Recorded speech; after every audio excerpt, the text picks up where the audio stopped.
오늘 하나님께서 우리에게 주시는 말씀은 에스겔 23장 22절에서 35절입니다. 에스겔 23장 22절에서 35절을 교독하겠습니다. 제가 먼저 22절을 봉독합니다. 그러므로 오 리바야, 주 여호와께서 이같이 말씀하셨느니라. 나는 내가 사랑하다가 싫어하던 자들을 충동하여 그들이 사방에서 와서 너를 치게 하리니 그들은 바벨론 사람과 갈대아 모든 무리 부두곳과 소아와 고아 사람과 또 그와 함께한 모든 아수르 사람 곧 준수한 청령이며 다 고관과 감독이며 기인과 유명한 자요 다 말타는 자들이라. 그들이 무기와 병거와 수레와 크고 작은 방패를 이끌고 투구 쓴 군대를 거느리고 치러 와서 너를 애워싸리라. 내가 재판을 그들에게 맡긴즉 그들이 그들의 법대로 너를 재판하리라. 내가 너를 향하여 질투하리니 그들이 분내어 내 코와 귀를 깎아버리고 남은 자를 칼로 엎드러뜨리며 내 자녀를 빼앗고 그 남은 자를 불에 사르며 또 내 옷을 벗기며 내 장식품을 빼앗을지라. 이와 같이 내가 내 음란과 애굽 땅에서부터 행음하던 것을 그치게 하여 너로 그들을 향하여 눈을 들지도 못하게 하며 다시는 애굽을 기억하지도 못하게 하리라. 주 여호와께서 이같이 말씀하셨느니라. 나는 내가 미워하는 자와 내 마음에 싫어하는 자의 손에 너를 붙이리니 그들이 미워하는 마음으로 내게 행하여 내 모든 수고한 것을 빼앗고 너를 벌거벗은 몸으로 두어서 내 음행에 벗은 몸 곧 내 음란하며 행음하던 것을 드러낼 것이라. 내가 이같이 당할 것은 내가 음란하게 이방을 따르고 그 우상들로 더럽혔기 때문이로라. 내가 내 형의 길로 행하였은즉 내가 그의 잔을 내 손에 주리라. 주 여호와께서 이같이 말씀하셨느니라. 깊고 크고 가득히 담긴 내 형의 잔을 내가 마시고 코웃음과 조롱을 당하리라. 내가 내 형 사마리아의 잔 곧 놀람과 패망의 잔에 넘치게 취하고 근심할지라. 내가 그 잔을 다 기울여 마시고 그 깨어진 조각을 씹으며 내 유방을 꼬집을 것은 내가 이렇게 말하였음이라. 주 여호와의 말씀이니라. 그러므로 주 여호와께서 이같이 말씀하셨느니라. 내가 나를 잊었고 또 나를 내 등 뒤에 버렸은즉 너는 내 음란과 내 음행의 죄를 담당할지니라 하시니라. 아멘. 할렐루야. 오늘은 심판 속에 나타나는 하나님의 사랑과 회복이라는 제목을 가지고 여러분과 함께 나누기를 원합니다. 본문은 하나님을 배반하고 우상을 따르는 예루살렘에 대한 심판 선언입니다. 하나님은 바벨론을 도구로 사용해 예루살렘을 남편을 배반한 아내처럼 철저히 징벌하시겠다고 말씀하셨습니다. 이는 사마리아가 범죄하여 심판받은 것과 동일한 원리로 하나님께서 행한 대로 갚으시는 공의의 원칙을 보여줍니다. 예루살렘은 사마리아와 다르다고 생각했지만 결국 같은 길을 걸으며 같은 결과를 맞이했습니다. 오늘날도 악인의 길을 따르면서 멸망은 피할 것이라 생각하는 이들이 있지만 결국 자기 행위대로 열매를 거두게 됩니다. 그러므로 우리는 하나님을 버린 길이 아닌 순종과 거룩의 길을 걸어야 참된 복과 생명을 얻을 수 있습니다. 오늘 본문 말씀 22절에서 27절은 하나님께서 예루살렘을 심판하시되 그들이 의지하고 사랑하다가 결국 배신당한 바벨론을 통해 재판하시겠다는 선언입니다. 성경은 유다와 바벨론의 관계를 사랑하다가 싫어하게 된 자들이라는 표현으로 묘사합니다. 이는 마치 음란한 여인이 일시적으로 사랑에 빠졌지만 결국 사랑의 상대의 본색을 보고 이용만 당했다는 사실을 깨닫고 극한의 혐오를 느끼는 모습과 같습니다. 하나님께서는 예루살렘이 바벨론을 의지하다가 겪은 그 수치와 파멸을 이러한 부적절한 관계의 비유로 보여줌으로써 세상을 사랑하는 것이 얼마나 헛되고 무익한지를 우리에게 깨닫게 하십니다. 본문은 단순히 당시 유대와 바벨론의 역사적 관계만을 지적하는 것이 아닙니다. 하나님은 그들의 사랑이 얼마나 오염되고 변질된 것인지, 또 인간이 말하는 사랑이 얼마나 탐욕적이고 변덕스러운 것인지를 드러냅니다. 세상에서 말하는 사랑은 참으로 값싼 것이 되어버렸습니다. 어떤 사람은 단순히 성적 욕구를 충족하는 수단으로 사랑을 말하고, 또 어떤 사람은 자신의 이익과 조건에 따라 사랑을 정의합니다. 이처럼 가장 숭고한 가치인 이 사랑조차도 세상 안에서는 쉽게 왜곡되고 더럽혀집니다.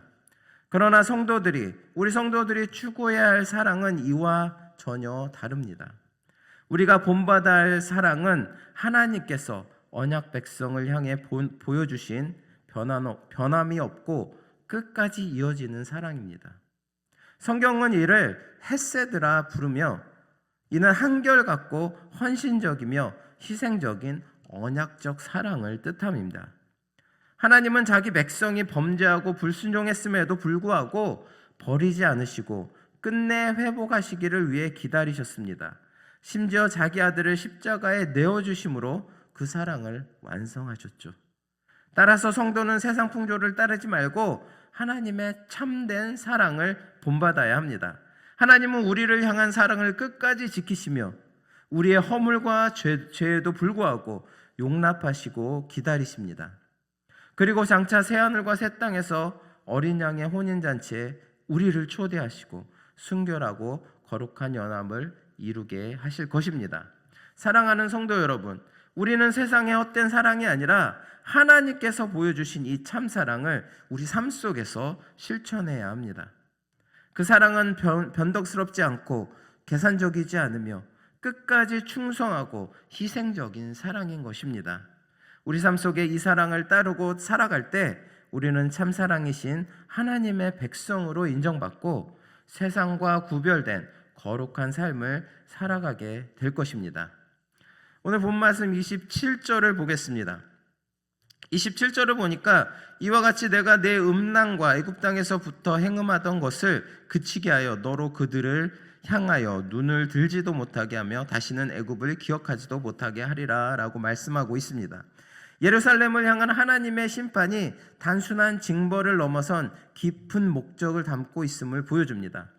하나님께서 바벨론을 도구로 사용하여 예루살렘을 심판하시는 이유는 단지 그들의 죄를 응징하기 위함만이 아닙니다.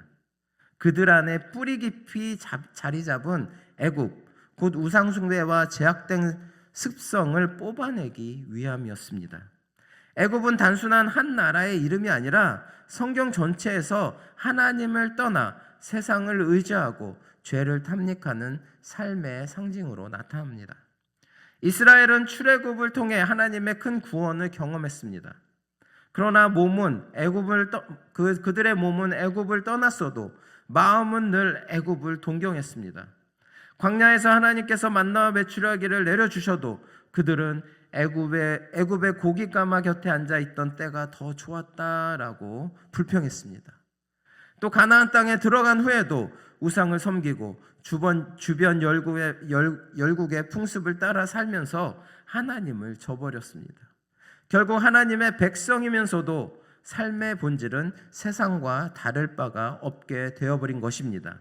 그래서 하나님께서는 바벨론을 들어서 그들의 교만과 죄악을 무너뜨리셨습니다. 그 징계는 참으로 혹독했습니다. 예루살렘이 철저히 파괴되고 백성들은 포로로 끌려갔습니다. 그러나 그것은 단순한 멸망의 사건이 아니었어요. 하나님께서 원하시는 것은 죄악과의 단절이었고 그 고통 속에서 다시금 하나님의 백성으로 돌아오게 하려는 구원의 계획이었습니다. 심판은 끝이 아니라 새로운 시작을 위한 과정이었다는 것을 깨달으시기 바랍니다. 사랑하는 성도 여러분, 오늘 우리도 이 말씀 앞에서 우리 자신을 돌아보아야 합니다.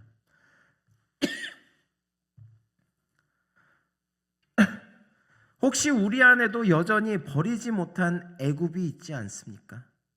하나님보다 세상의 풍요와 쾌락을 더 의지하는 마음, 말씀보다 사람의 방법을 더 신뢰하는 태도, 그것이 곧 애굽입니다. 하나님은 우리를 사랑하시기 때문에 그것을 뿌리 뽑으십니다. 때로는 징계의 채찍으로, 때로는 고난의 광야를 통해 우리를 훈련하시고 세우시는 것입니다. 그러므로 우리는 징계를 받을 때 낙심하거나 원망할 것이 아니라 그 안에 담긴 하나님의 사랑을 읽어야 하는 것입니다. 히브리서 12장은 이렇게 말합니다. 주께서 사랑하시는 자를 징계하시고 그가 받아들이시는 아들마다 채찍질 하심이라. 하나님의 징계는 우리를 망하게 하려는 것이 아니고 거룩하게 하려는 사랑의 손길입니다. 결국 이스라엘은 바벨론 포로 생활 가운데 철저히 낮아지고 그제서야 진정으로 하나님을 찾게 되었습니다. 마찬가지로 우리도 징계를 통해 회개하며 하나님께 돌아갈 때 오히려 더 깊은 회복과 성숙을 경험하게 되는 것입니다. 사랑하는 성도 여러분, 하나님의 심판은 두려움으로만 끝나지 않습니다. 그 속에는 늘 회복의 길이 열려 있습니다. 그러므로 지금 혹시 어려움과 고난 가운데 있으시다면 그것을 단순한 불행으로 여기지 마시고 하나님께서 나를 애굽에서 끊어내시고 더 거룩한 길로 인도하시는 은혜의 기회로 보시기 바랍니다. 회개와 순종을 통해 다시 하나님께로 나아갈 때 우리는 더욱 온전한 믿음의 사람으로 세워지게 될 줄 믿습니다. 오늘 본 말씀 28절에서 29절은 사마리아의 죄를 그대로 따라갔던 예루살렘이 결국 같은 심판을 피할 수 없음을 보여줍니다. 하나님께서는 예루살렘을 미워하는 자들의 손에 넘기시고 그들이 애써 모은 모든 것을 빼앗게 하셨으며 마침내는 벌거벗은 여인처럼 수치와 조롱을 당하게 하셨습니다. 이것은 단순히 당시 유대 백성의 역사적 사건을 넘어서 모든 시대를 사는 사람들에게 죄의 결과가 무엇인지 분명히 경고하는 말씀입니다. 예루살렘은 왜 하나님의 언약을 버리고 이방 나라를 의지했습니까? 그 이유는 단순합니다. 눈에 보이기에는 하나님보다 세상이 더 크고 광해 보였고 이방 신들을 섬기는 것이 더 큰 유익과 번영 또 형통을 가져다 줄 것처럼 보였기 때문입니다. 하지만 결과는 그들의 기대와 전혀 달랐어요. 번영과 영광은커녕 가진 것마저 다 빼앗기고 끝내는 수치와 부끄러움만 남았던 것입니다. 이것이 바로 하나님을 떠난 인생이 맞이하는 결말입니다. 성경은 분명히 말씀하고 있습니다. 잠언 11장 18절에 악인의 삶은 허무하되 공의를 뿌린 자의 상은 확실하니라. 불의와 죄악은 언제나 처음에는 달콤하게 보이고 우리를 더 나은 길로 인도하는 것처럼 유혹하지만 그것은 결국 우리를 파멸시키는 미끼에 불과하다는 것입니다. 겉으로는 이익과 즐거움을 주는 것 같아도 끝에는 허무와 수치 그리고 하나님 없는 고통만 남게 되는 것입니다. 그러므로 하나님께서 이 말씀을 주시는 목적은 분명합니다. 그것은 심판을 즐겨 하시기 위함이 아니라 오히려 우리가 과거의 잘못에서 교훈을 얻어서 죄를 멀리하고 하나님께로 돌아오기를 바라시기 때문입니다. 우리 공의로우신 하나님은 죄를 반드시 심판하시지만 동시에 자비로우신 하나님은 우리가 돌이켜 의를 추구할 때 확실한 상과 영광을 예비해 두신 것입니다. 사랑하는 성도 여러분, 우리도 예루살렘처럼 순간의 이익과 세상의 달콤한 유혹에 눈이 멀어서 하나님을 떠난다면 남는 것은 결국 허무와 수치뿐입니다. 그러나 죄에서 돌이켜 하나님을 의지하고 그분의 말씀 안에 거한다면 하나님께서 주시는 참된 평안과 영광 그리고 영원히 변치 않는 축복을 누리게 될 것입니다. 그러므로 늘 하나님의 시각으로 분별하여서 죄를 경계하고 의를 따라서 살아가는 저나 여러분이 되시기를 간절히 소망합니다. 오늘 본 말씀 30절 이하 34절 말씀은 하나님의 심판이 얼마나 무섭고 참혹한지를 우리에게 생생하게 보여주고 있습니다. 하나님께서는 사마리아와 같이 음란하게 우상을 따르며 이방과 음행한 남유다를 향해 진노의 잔을 준비하시고 그것을 마시게 하신다고 하셨습니다. 34절과 33절과 34절에서는 그 결과가 어떠한지를 묘사하는데 바로 놀람과 패망, 근심이 가득하며 깨진 잔조각을 씹고 자신의 가슴을 찢는 끔찍한 장면이 등장합니다. 이는 단순히 문학적 표현이 아니라 하나님의 심판이 얼마나 무섭고 피할 수 없는지를 강렬하게 보여주는 그림입니다. 성도 여러분, 술에 취해 제정신을 잃고 스스로를 해치며 피범벅이 된 이런 모습을 한번 상상해 보시기 바랍니다. 하나님께서 죄인들이 받을 심판의 고통과 수치를 이렇게 생생하게 보여주시는 이유는 단순히 겁을 주려고 하시는 것이 아닙니다. 바로 우리가 죄의 길에서 떠나도록 심판을 피하고 구원의 길로 들어서도록 경고하기 위함입니다. 그러나 안타깝게도 많은 사람들이 하나님의 심판을 가볍게 여기고 무시합니다. 하지만 본문은 분명히 말합니다. 하나님의 진노는 사람이 감당할 수 없는 두려운 것입니다. 그러므로 우리는 죄의 자리에서 떠나야 합니다.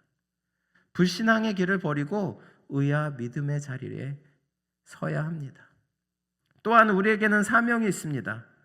아직도 심판을 알지 못하고 죄 가운데 무감각하게 살아가는 이들이 이 두려운 심판을 그런 이들에게 이 두려운 심판을 전하고 그들이 회개와 믿음으로 구원의 길에 들어서도록 인도해야 합니다. 사랑하는 성도 여러분, 오늘 말씀은 우리에게 분명히 교훈하고 있습니다. 하나님의 심판은 참으로 두렵습니다. 그러나 동시에 그 심판을 경고하시는 하나님의 마음은 자비와 사랑입니다. 아직 기회가 있을 때 회개하고 우리 자신이 깨어서 믿음의 길을 걸으며 다른 이들을 구원의 길로 인도하시는 지혜로운 성도가 되시기를 바랍니다. 마지막으로 35절을 보시겠습니다. 그러므로 주 여호와께서 이같이 말씀하셨느니라.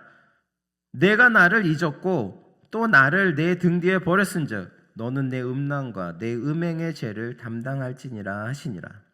하나님께서는 남유다에게 내가 나를 잊었다 그리고 나를 내 등 뒤에 버렸다라고 말씀하십니다.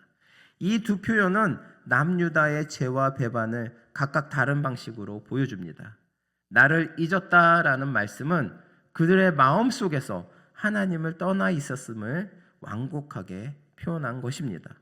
또 나를 내 등 뒤에 버렸다라는 말씀은 실제로 하나님을 배반하며 죄악의 길을 택한 그들의 행위를 직접적으로 나타낸 것입니다.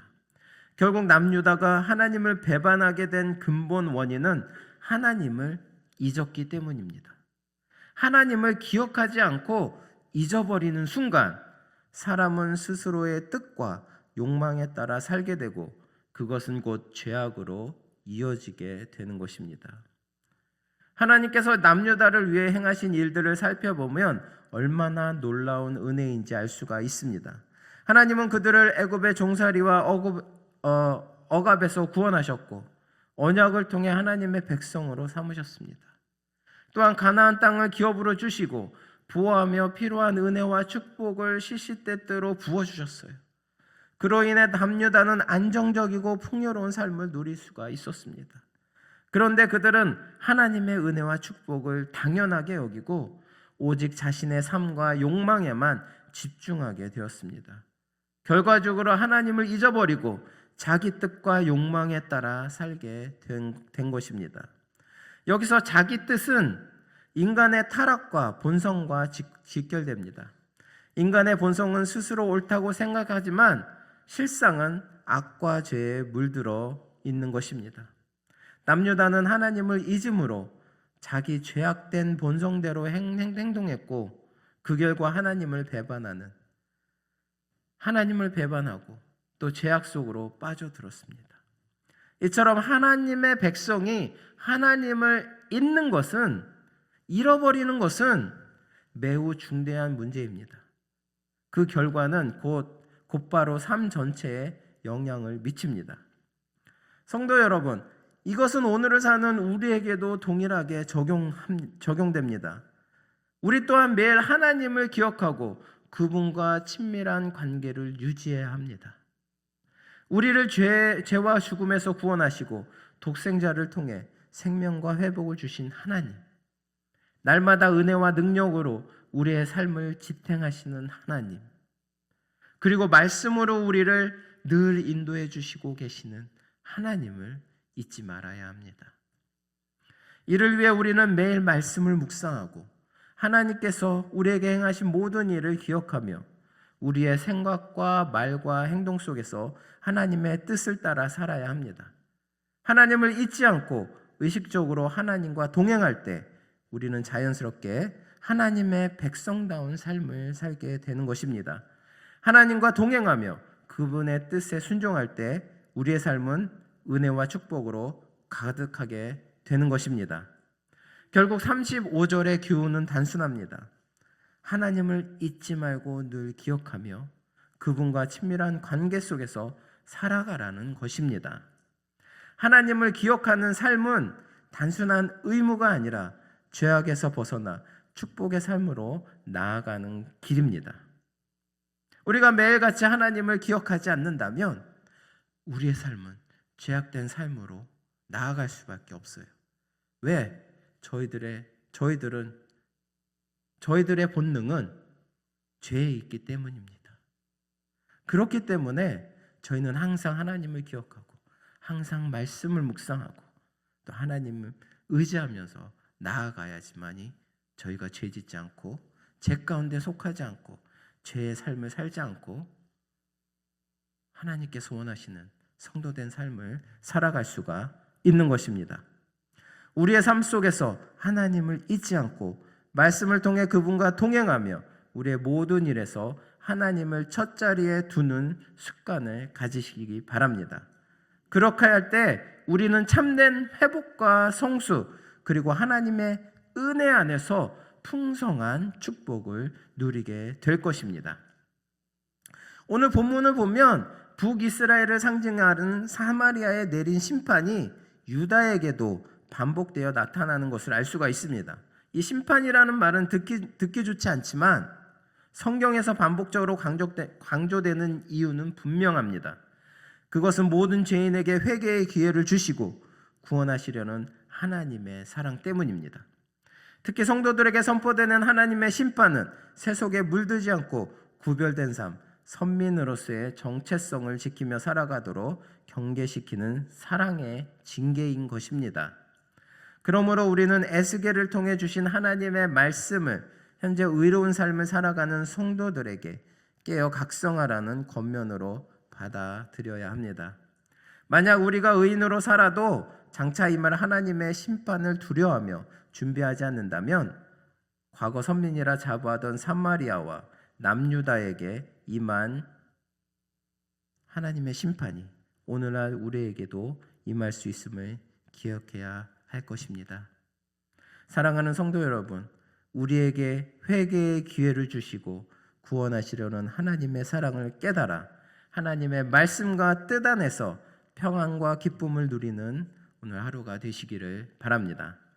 기도하시겠습니다. 사랑과 은혜가 풍성하신 하나님 아버지, 오늘 말씀을 통해 우리에게 주신 경고와 교훈을 마음에 새기게 하시니 감사드립니다. 우리가 세상과 죄의 유혹에 흔들리지 않고 하나님을 잊지 않으며 매 순간 주님과 동행하시고 잘못된 길을 돌아보며 회개하고 순종하는 삶을 살게 하여 주시옵소서. 징계와 시련 속에서도 하나님의 뜻을 깨닫고 겸손히 따르며 주님의 은혜 안에서 회복과 번영을 누리게 하여 주시옵소서. 또한 참된 사랑과 의의 길을 따라 살아가는 성도가 되게 하여 주시옵소서. 오늘 배운 말씀을 삶 속에서 실천하며 늘 주님 앞에서 거룩하고 기쁨으로 충만한 하루하루를 살아가는 저희들 되게 하여 주시옵소서. 모든 말씀 우리 주 예수 그리스도의 이름으로 기도드립니다. 아멘.